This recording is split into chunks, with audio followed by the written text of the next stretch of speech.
In brief, I've been married to my wife for 11 years and we have 2 kids aged 11 and 9. She was unfaithful for 8 months, and I found out about it during the last 3 months. I didn't approach her until I had gathered proof, including video evidence, and had a separation agreement prepared by a reliable lawyer. This happened about 9 months ago, which I suppose is what's referred to as D-Day in this context. I waited for her to return home from being with her affair partner, and she was completely unaware that I had any knowledge of the situation. The moment she noticed me sitting at the table, she became very anxious. I asked her to take a seat because we needed to have a conversation. I had already shed all my tears by now and didn't really care anymore.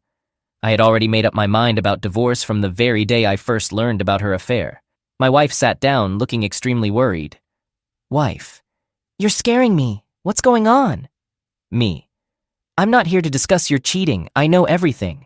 I'm here to work on our separation and divorce. I placed my wedding ring on the folder containing the separation agreement and slid it in front of her. The wife started crying, begging, apologizing, and pleading. All the usual reactions. We didn't make any progress. I just rejected whatever she said. Wife, I love you.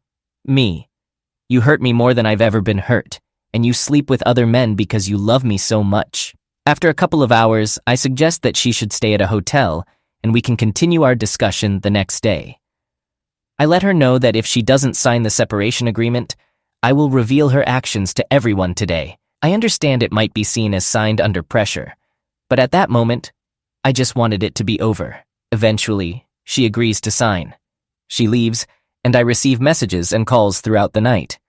I respond occasionally with short answers like, I won't read this message or talk to you until tomorrow afternoon. The following day, the seriousness of the situation seems to have sunk in for her. She pleads for another chance, suggesting marriage counseling and making promises to do whatever it takes.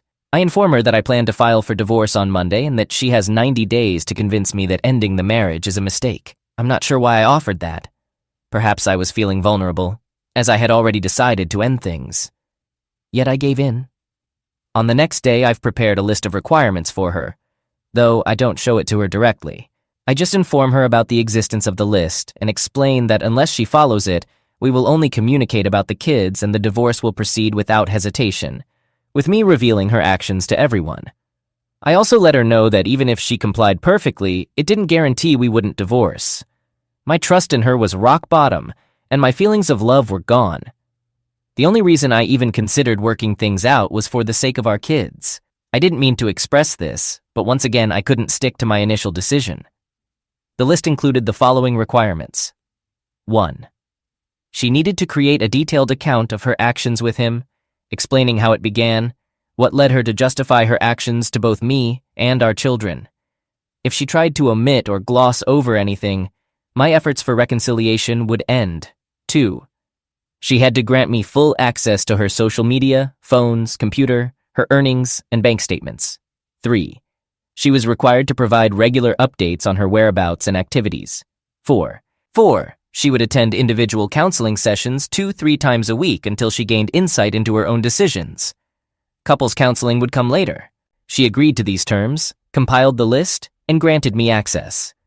Afterward, I revealed points 5, 6, and 7 in sequence, only after she completed each task. 5. She was required to meet AP's wife in person, confess everything, provide all evidence, and offer to testify in court if necessary. Initially, she resisted, claiming she couldn't bring herself to do that to him. I pointed out that she prioritized AP's feelings over her own family's well-being. I made it clear that if she didn't comply, the attempt at reconciliation was over. I was ready to inform AP's wife myself if she refused. If she didn't take responsibility, I wouldn't consider reconciling. Eventually, she reluctantly agreed and confessed everything to AP's wife. AP's wife reacted angrily, slapping, kicking, and pulling her hair. Despite the assault, my wife didn't fight back, and I didn't intervene to protect her. She ended up with cuts and bald spots. Later in the car, I revealed that AP had been involved with another woman besides my wife, and showed her the evidence gathered by the private investigator I had hired. I admit feeling a sense of shame for finding satisfaction in witnessing her anguish as she realized she was just another conquest to this guy. 5. She had to talk to our kids and explain the likely consequences for our family. 6. She needed to confess her actions to our family and friends.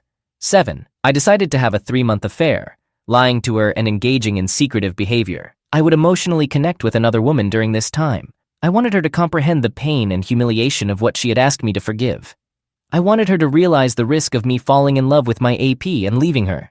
After 3 months, I would truthfully disclose everything to her. Number 7 was particularly difficult for both of us. I pretended to cheat, using Tinder and showing it to her occasionally. I acted like I was secretly texting someone. I would disappear for entire nights and weekends. Although in reality, I wasn't seeing anyone. I stayed in hotels, rented cabins, and Airbnb accommodations. Most of the time, I would just get drunk and cry. Wife was getting more and more anxious, and I felt awful too. I hated it. I mean, I was just pretending, but even that was hard. She seemed to handle it so effortlessly. I think the most challenging part for me is how I can't see her the same way anymore. I wanted to show her what she wanted me to forgive, but instead, I realized how terrible it is to do something like this to another person. We're in marriage counseling now, and she's making some progress, but I'm struggling more. Some days are tougher than others, I guess. I've got the divorce papers ready, though I haven't taken that step yet. I'm not entirely sure why I haven't. We're not as distant as we used to be, and at least we're not arguing. So I suppose that's progress. She's really sorry, and I know we've got a long road ahead. Who knows where we'll end up? I can't shake off how awful I felt pretending while she handled it so easily. It's hard for me to see her positively now. I see her more like a monster. Sometimes, I wish I had ended things on the very first day, but now we've both come so far. Is there any way for me to change how I see her? I've forgiven the other aspects, but I'm just stuck on this one thing. Edit. I finally told her that I hadn't actually been seeing anyone after just 7 weeks. I couldn't keep up the act, it made me feel terrible. Update. My wife and I were up all night after I showed her the post yesterday. Here's an update with some thoughts and reflections. We understand our chances of success are really low, and it might take many years to get through the worst of it. But this morning, we both agreed that we're committed to giving it a try. She was completely devastated by some of the things I said and many of the comments. Still, in the end, we managed to have a genuine conversation, even though we don't always succeed at that. To everyone who spoke to me with strong opinions, being in the middle of something like this is completely different from looking at it from the outside. Nothing is clear or easy.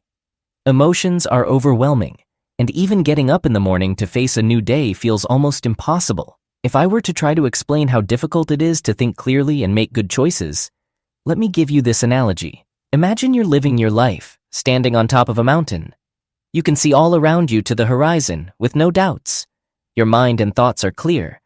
You know who you are, what you want, and where you want to go. Imagine suddenly being pulled from the top of the mountain, shoved into a dark sealed box, and spun around so fast that all your blood rushes to your legs. You're on the verge of passing out.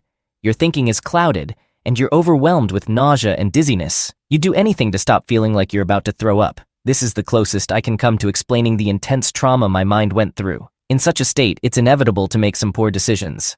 I believe anyone would make mistakes in this kind of condition. To those who were saying we were harming our children, we disagree. We spoke to our kids, and they're actually thankful that we've been open with them and included them in our efforts. As my youngest put it, it's my family too. They have more faith in us than we do, and appreciate that we ask for their advice and thoughts. We've been careful to assure them that we won't let them be put in the middle. We've also made it clear that none of this is their responsibility or fault. They've expressed that they like being part of the process and supporting both of us. They offer kind words and extra hugs when they sense we need it. They understand that fixing things might not be possible, but they've made it clear that they'll feel let down if we don't give it a proper try. The initial months were incredibly stressful, but once things settled, they became really appreciative of being included. Unlike some of their friends whose families are falling apart, they're grateful for not being kept in the dark. So it seems our kids are in a better situation than we are. I just hope we don't disappoint them too much. To those who thought I was crazy and questioned how I could be tough on my wife while talking about reconciliation, just to clarify, on the day everything came out, I didn't plan on offering anything. My initial intention was to end it quickly. Even when she came back the next day, begging for a chance and offering anything, I still intended to end things, but in that moment, I couldn't go through with it. I couldn't walk away from her. I felt weak, ashamed, and angry. I wanted her to feel the pain I felt. But deep down, I still had feelings for her, even though I couldn't admit it or end things. After some reflection, I made the list and laid out my conditions. I never imagined she'd agree to the toughest terms. I didn't expect her to confess to the AP's wife, tell our kids, families, and friends, and I definitely didn't anticipate her standing by me during my pretend revenge affair. Honestly, I hoped she'd give up. But I also wanted her to experience some suffering. I believed her suffering would somehow make me feel better. It didn't. As she did everything I requested, I couldn't deny any longer that she was genuinely sincere, wanting to fix things, and deeply regretful for her actions. She's been putting her all into reconciling. Sadly, I haven't been doing the same. I've been looking for reasons to give up and walk away, or trying to push her into giving up and leaving. There were moments when I was terribly cruel, unleashing my anger on her. I admit, I can be intimidating. Remarkably, she's taken it all without making excuses. She doesn't try to defend herself, she just absorbs it. She told me she's never been afraid of me, but I'm not entirely convinced. She believes I'd never physically harm her, though I'm not so certain. There have been times when I've come close. I really hope I never, ever cross that line. I'm genuinely scared that I might cause serious harm or even destroy someone. For those who asked about her reasons for doing it, we've come to realize that she felt stuck and suffocated. Our life was too safe and predictable. After her best friend's death, she felt lost, and she became vulnerable to someone manipulative who knew exactly how to deceive her. Now she feels deceived and is struggling immensely to reconcile her choices with the person she believed she was. We've discovered that this was a pattern with her affair partner. He had been cheating on his wife with 2, 3 other women, even before they started dating. We also found out that he has 2 illegitimate sons. As for me, I hadn't fully committed to reconciliation. I'm a tough person, capable of both enduring and delivering. I convinced myself that I'd find solace if my wife experienced suffering. I was open to walking away if I found a compelling reason. I was mistaken. I've been seeking reasons to keep my distance from her, still carrying deep wounds. Fear of getting close and hurt again held me back. This reluctance hindered our progress toward reconciliation. She's been the sole one fully invested. Some wondered if I could give love as effectively as I could punishment, and the truth is I can't. But I'm actively working on changing that now. While I've forgiven her, I've been keeping her at arm's length, attempting to find a reason strong enough to override my love for her so I could leave. I'll shift that approach and genuinely put an effort to reconcile. If we don't succeed, at least I'll know I tried my best moving forward, even if it means risking more pain. Many condemned my wife, while others noted she's human and made mistakes. Currently, I'm responsible for handling the fallout from her poor choices, a role I didn't seek. I've spent a lot of time pondering this situation. I'm not exempt from making mistakes either. There are moments when I act irrationally and treat her extremely harshly. My urge to punish her has consumed me with hatred and anger, sometimes uncontrollably. Like her, I've lost control and made poor choices. We're both just human. I need to find ways for us to move beyond this together. I'll step down from my high horse and make an effort to contribute equally 50% to this relationship and our efforts to mend it. Regarding my wife, the day after D-Day, she realized the extent of the damage I suffered. There was no escaping it, no room for forgiveness, just emptiness. She understood that saving our family was a slim chance, but she was willing to do anything to try. It's evident now that she never truly loved AP. She was drawn to the excitement, the illusion. She expressed gratitude for my unwavering and resolute approach. It snapped her out of the affair haze, brought her back to her senses, and refocused her on what truly matters. She believed her punishment was deserved, and it prevented her from hating herself as much. She's thanked me profusely for not letting her off the hook, for pushing through. She's been harder on herself than I ever was, and she even contemplated ending her own life at one point, though she refrained because it seemed like an easy way out. I discovered that she's been harming herself since D-Day, hitting and pinching herself, her legs completely covered in shades of purple, a continuous black mark. It's not helping, though. We've agreed that her focus needs to shift towards forgiving herself. Our healing can't begin until that happens. It's a bit strange. Now that she's set on punishing herself, she's lost all those qualities that initially drew me to her. Her sense of humor, her smile, her well-thought-out opinions, her self-esteem, her loving patience, they've all faded. I find it difficult to rekindle my feelings for her when she's suppressing the very things that made me love her in the first place, the qualities that led me to be with her and marry her. All in all, we've made some progress, thanks to the kind strangers on the internet. There's still a long road ahead, but we've pinpointed some major obstacles to overcome. We actually slept in the same bed for the first time since D-Day, so that's a step. It felt nice to be next to her again. I still have love for her, And it's a bit tough to accept, but then I think about my kids and it gives me the strength to persevere. We'll strive to build something new since the old relationship is no longer here. Update. This will be my final activity on this account, as it has fulfilled its purpose, and I'm incredibly thankful for all the help I've received from everyone. There were times when it felt overwhelming, but I'm all right. Well, I should say we are all right. Ever since I committed fully to reconciling, there's been a remarkable improvement. We've even started reconnecting a bit. My wife, or rather the version of my wife I fell in love with, is starting to emerge more and more. We've been attending therapy sessions and making significant progress in our communication. We've also resumed being close regularly. While it's still early days and the odds may not be in our favor, we're making surprisingly positive strides. I'm making an effort to show my appreciation for her every day, and she's doing the same. Although there are moments of intense emotional pain for both of us, overall, we're experiencing more good times than bad. I believe we'll be all right. Our kids are doing well, and I have hope for the future. Update. I've received requests for an update. We're currently living apart. Initially, our reconciliation efforts were going well, and my wife did her part right. However, she's struggling to forgive herself and has a lot of self-hatred. On the other hand, I managed to hide my emotions for a while. The issue is that beneath the surface, my feelings were still simmering. Feelings of emasculation, betrayal, lies, humiliation, and anger were all bubbling underneath. As a result, I regressed into being mean, vindictive, and angry, and I'm no longer interested in being that kind of person. So, we decided to separate to give ourselves some space. We might attempt reconciliation again later for the kids' sake. That's where things stand. Sometimes, it's just not possible to fix things completely. I'm not very optimistic about us making it in the end. My wife, who's 35 and we've been married for 2 years, was a college professor for a while when this story happened. She worked really hard to land this job, and she had every reason to be proud. Her parents were definitely impressed. She threw a big celebration for her graduation and new job, and the whole family was in town for it. We even delayed our marriage as per her request, so she could secure her dream job. This job was her whole deal, and I couldn't picture her doing anything to mess it up for us. But I wouldn't be talking to you today if she hadn't. She got close pals with a few of her students. They were around their late 20s, so they were pretty close in age. Still, it struck me as kinda odd that she was buddies with them while also being their professor. It didn't feel very professional, but I held back from sharing my thoughts. Apparently, she joined in on some of their get-togethers, or at least, that's how she described them. More like laid-back hangouts than actual parties. She mentioned they even talked about some class topics with her because her students were super passionate and focused. I just let it go on. I really wish I had tried to talk her out of blending her dream job with enjoyment, but she was just so thrilled.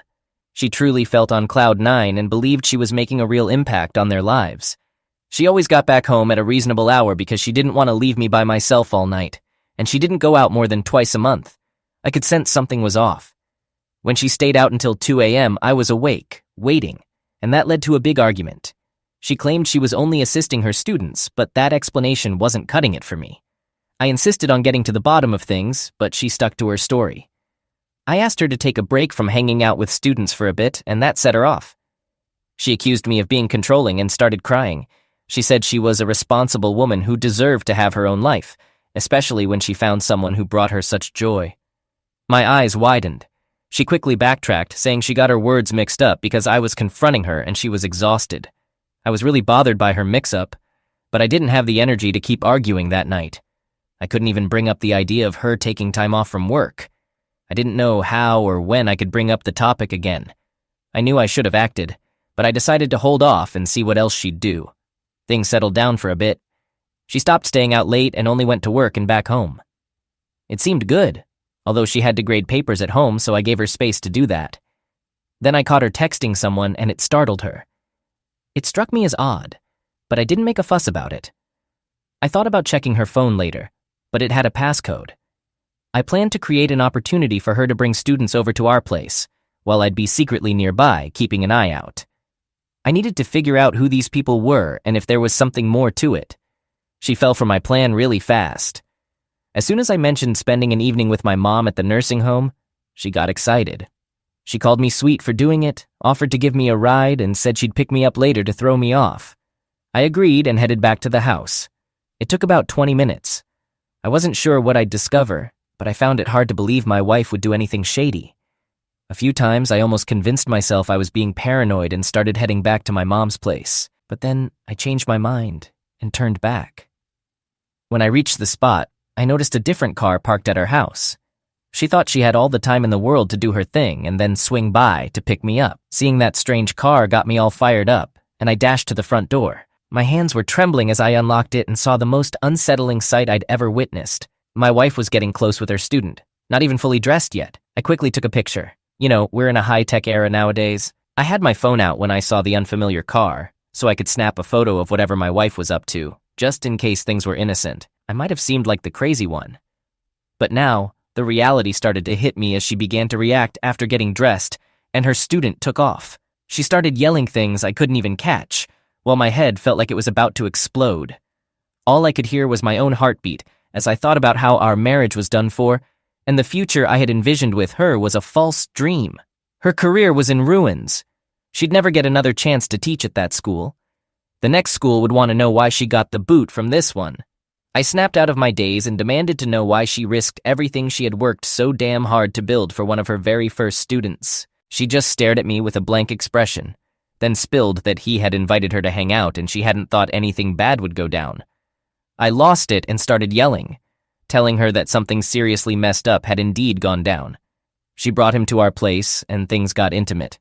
She started giving me the finger and shouting back, insisting it wasn't her fault and that I'd interrupted them, so it shouldn't even count. My jaw practically hit the floor. I let her know that her logic was so absurd that I couldn't even argue with it. I packed my stuff and got a hotel room. I wasn't in the mood to argue with her anymore that night about who should leave. It was like I was dealing with a spoiled kid who thought she could get away with this because of all her past achievements. I wasn't about to stick around, and I wasn't going to let her hold on to her job either. I filed for divorce and sent the photo to the college president, just like I figured, and she got canned. She despised me and couldn't even look me in the eye whenever we crossed paths. I never saw her eyes again. She went from being this confident, flawless, high-achieving woman to someone filled with shame and disgrace. Even her parents couldn't wrap their heads around it and actually asked me to send them the picture. I did it, although I wasn't really into it. They said sorry to me. My wife wasn't working for any colleges in our state. After waiting for a few years, she moved out of state. Maybe because she couldn't find a job no matter where she tried. I've started dating again, but I'm not going to be quick to trust someone's personality or assume they'll always be honest. My day kicked off just like any other regular day. I woke up early, got myself cleaned up, gave a goodbye kiss to Emily while she was still asleep, and headed to my construction job. But little did I know, there was something unexpected waiting for me. That usual day turned into something way more extraordinary. Later in the evening, while I was at the construction site working, I felt my phone buzzing in my pocket. I pulled it out and saw a message from my neighbor Mike. He said, "Dustin, your garage door is open." This struck me as odd since I distinctly remember closing it. I thanked Mike and asked if he could shut it if he didn't mind. He agreed, and I went back to my tasks. However, that open garage door kept bothering me. I wasn't sure why, but something felt off. Trusting my gut, I decided to take an early lunch break and drove back home. As I got closer to my house, my heart rate started picking up. I noticed an unfamiliar car parked in my driveway. A car I'd never seen before. In that moment, a sickening feeling washed over me. I quietly parked my truck on the street and approached my own house without making any noise. I quietly opened the side door leading to the garage, and to my surprise, it wasn't locked. The door that connected the garage to the house was unlocked too. Walking through the house without my shoes, I came across the most heartbreaking scene. My wife Emily in the arms of a stranger. They were locked in a kiss, with hardly any clothes on right there in front of me. Rage consumed me, and everything turned hazy, making me feel like I was about to be sick. Stepping back a bit, I grabbed my phone, made sure the flash was off, and took a few photos of them kissing. I also recorded a quick video of them together in my own house. In that instant, it dawned on me that seeking revenge wouldn't bring me any real satisfaction. The best way to hit back at Emily was to make her fully realize what she was throwing away. It was time for a smart plan, one that would help me come out of this situation with my self-respect intact, despite witnessing what I did. I paused to catch my breath, then quietly left the house, my heart feeling heavy like a lead weight, but with a strategy taking shape in my mind. I decided to reach out to a friend who happened to be a lawyer. I spilled the whole story to him and asked for his advice, considering we were in North Carolina. I needed some proof to possibly lower the alimony I might have to pay. Armed with the evidence, I showed it to my lawyer buddy, even though he wasn't a divorce attorney. He pointed me in the right direction and helped me understand the necessary steps to safeguard myself. He gave me the contact info for a respected divorce lawyer who could help me out. He said she was really good. When I met with the divorce lawyer, I didn't beat around the bush. I spilled all the details. She explained that North Carolina was a no-fault state, but cheating could affect alimony payments for the spouse getting support. We got the divorce paperwork sorted and talked about our plan moving forward. Emily had no clue what was going down. A few days later, my lawyer and I set up a meeting with Emily at a local cafe. She looked surprised to see me there, her eyes wide with confusion, and asked, "Dustin, what's happening?" I pushed the divorce papers across the table, and her expression went from puzzled to shocked. She stammered, "Dustin, I don't get it." I looked at her, my heart aching, and said, "Emily, I think you do. I saw you with him." Her face turned pale, and I could tell she was getting it. Tears rolled down her cheeks as she said sorry, even though she was hurting. I knew I was making the right call. Over time, Emily refused to sign the divorce papers. By then, I'd already moved out of our place and found a small apartment for myself. Since the house belonged to Emily's parents, I wasn't worried about that. The day after she got the divorce papers, her parents stepped in and offered her financial help to hire her own lawyer. However, her parents didn't have a clue about why I was divorcing their daughter, and I figured Emily wouldn't spill the beans either. That's why I made up my mind to share the photos and video I took when I caught her with that guy in our house. I sent a package to her folks, explaining why I was divorcing their daughter. After around 6 weeks, when the divorce hearing rolled around, her parents didn't show up. My lawyer told me she was going to try asking for alimony. She mentioned it probably wouldn't work, but she wanted to keep me in the loop. After hearing what my wife's lawyer said on her behalf, they alleged I wasn't a good provider and had been offensive in court. My wife just kept spinning lies. At one point, the judge cautioned her about telling the truth in court, warning that lying could get her into trouble, which is exactly what she was doing. Luckily, we presented the evidence to the judge, and he granted me the divorce without giving her any alimony. The judge gave me precisely 30 days to gather the rest of my stuff from the house. I only had a couple of boxes left to pick up. Around 3 months after the divorce was finalized, I sorted out plans to get my things. As I pulled into the driveway, I spotted the same car that guy drove parked there. Seeing his car initially stung, but that feeling faded fast. This time, the garage door was intentionally left open for me to collect my stuff. Emily had messaged me, suggesting that we meet up sometime, and I received that message one day. I agreed, wondering what she wanted to talk about. We had our initial meetup at the same restaurant where I had handed her the divorce papers earlier. She didn't seem like the confident and content woman she used to be. Instead, she looked like a pale shadow of her former self. She started talking, sharing how tough life had become for her. She expressed remorse for her choices and admitted missing me a lot. Despite this, her words didn't affect me much. I felt distant and uninterested in her explanations. I stayed quiet during her whole speech. When she finished, I turned to her and said, "Emily, I hope things work out for you, but that part of my life is history now." Even after I made it clear that my decision was final, she kept trying to change my mind. She told me she was done with the other person and wanted us to reunite. As I walked away from the coffee shop, I had a realization. I had come out on top, not because Emily was sorry or upset, but because I had found a sense of contentment within myself. My life had turned around, and I had discovered my inner strength and moved forward with my life. I started my life anew, slowly piecing it back together step by step. The most satisfying revenge wasn't about getting physical or causing public humiliation. It was about moving forward with more strength and wisdom than I had before. After around 7 months, Emily's father passed away due to cancer. He never showed any remorse for his initial anger when he found out about our divorce. On the other hand, her mother did apologize and invited me to the funeral. I was considering skipping it, but I didn't hold any grudges against her mother. I'm not the type to hold on to ill feelings towards others. The past can't be altered. As time went on, rumors started circulating that Emily was sinking even deeper into legal trouble as things kept spiraling. She got arrested for drunk driving on a weekend, and her current partner was involved in shady dealings, including trafficking pills from her mom's place. How did I find all this out? Her mother still reaches out to me occasionally. Our marriage only lasted 8 years before ending. This means she might have been entitled to spousal support for about half of that time. However, she went through with it anyway, and that had an impact on the outcome that was reached.